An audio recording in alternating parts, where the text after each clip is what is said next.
We're trying to salvage our Constitution and salvage our liberties.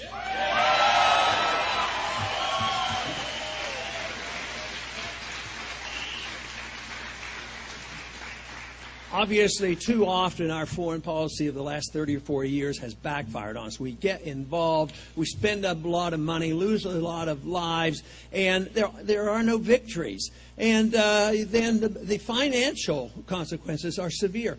There's been a $4 trillion increase in our national debt due to the wars we're fighting in the Middle East. Nobody gave proper authority to go there. Nobody knows exactly why we're there. Nobody knows when it's going to be over. They claim it's over in Iraq. I think it's only beginning, unfortunately, and it's just more turmoil. And the sooner we understand that not minding our own business is a much better way to get along with people than dropping bombs on them.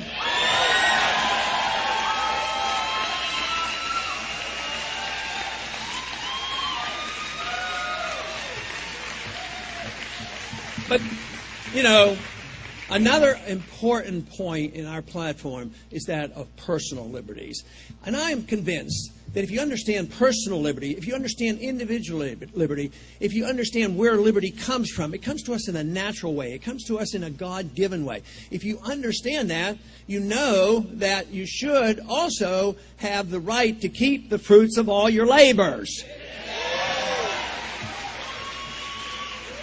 But it is this careless attitude about individual liberty that has really been undermining whether it's our foreign policy or our economic policy. We, as a country, 100 years ago or so, for some reason, we chopped freedom into pieces, and some people defended personal liberties a little bit better than others. Others defended economic liberty. But if you understand individual liberty, personal liberty, and economic liberty are one in the same.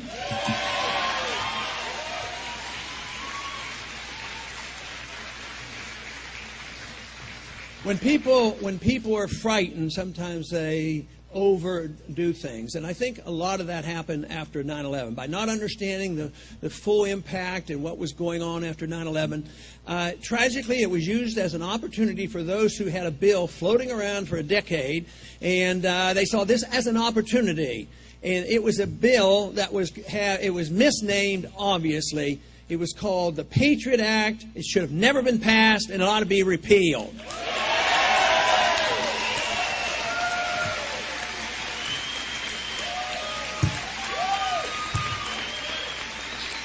It was obviously well intended, but taking away our freedoms is not a good result of what they were trying to do. Franklin warned us about giving up liberty for security.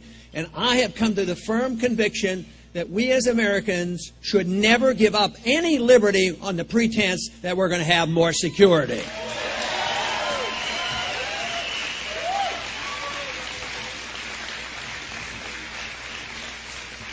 I'm convinced if the Patriot Act had been named something like repeal the Fourth Amendment, it might have had more trouble getting passed.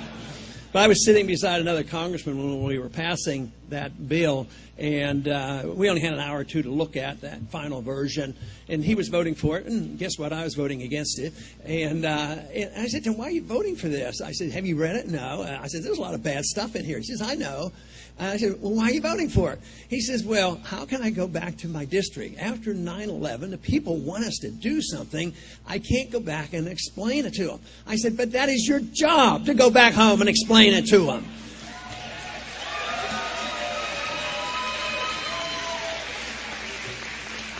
But the Patriot Act is going, if it's not changed or repealed, it's going to be a real burden to us because it's a real attack on our privacy. And now they're planning more. They're planning the whole idea of controlling the Internet. They're saying they're going to control piracy on the Internet. But what they're going to do is control your freedom and your privacy. We have the government turned upside down. The government becomes more secretive. At the same time, your privacy is being undermined. The Constitution was meant to protect your liberties, your privacy, and the government was to be open.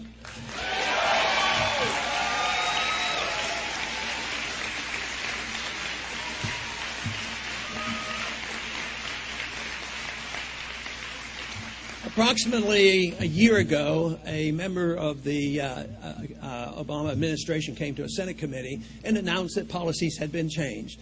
He said now that they are changing this, and it's up front. They were putting it out on the table. That's what really scares me. They've abused the law in the past, but they knew it was wrong and they hid it.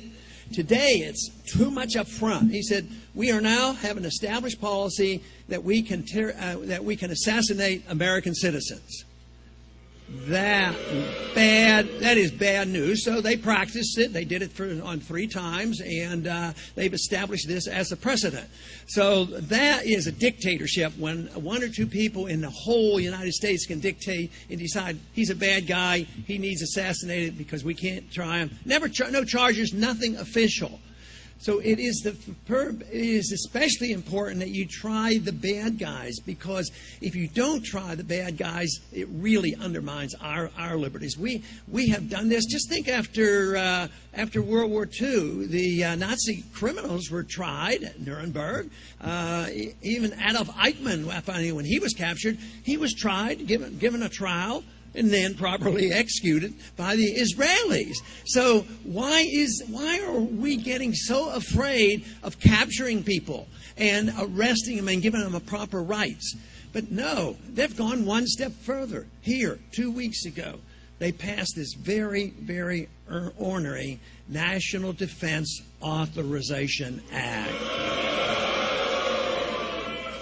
And I'm always very pleased, and I comment on it, because the people who come to our rallies and know about what we stand for knows what's in that bill, and unfortunately the rest of the country better find out what is in that bill.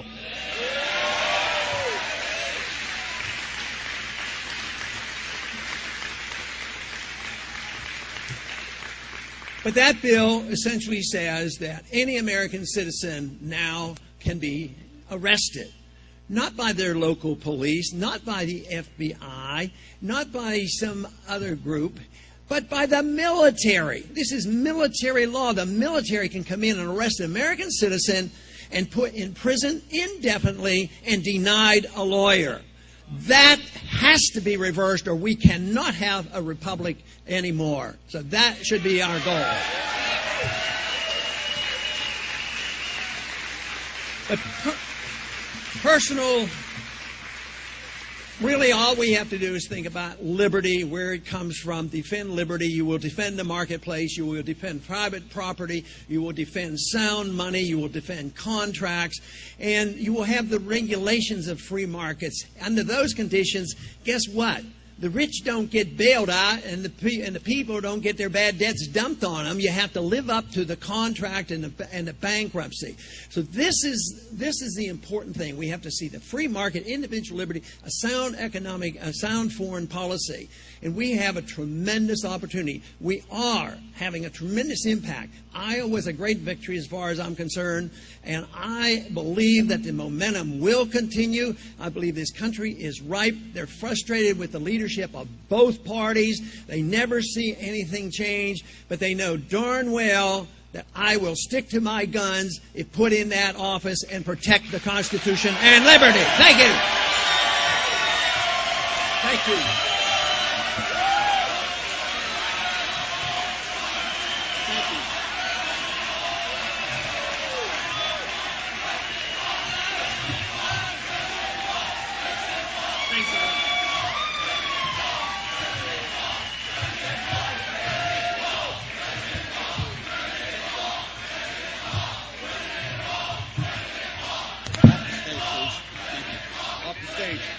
Thank you.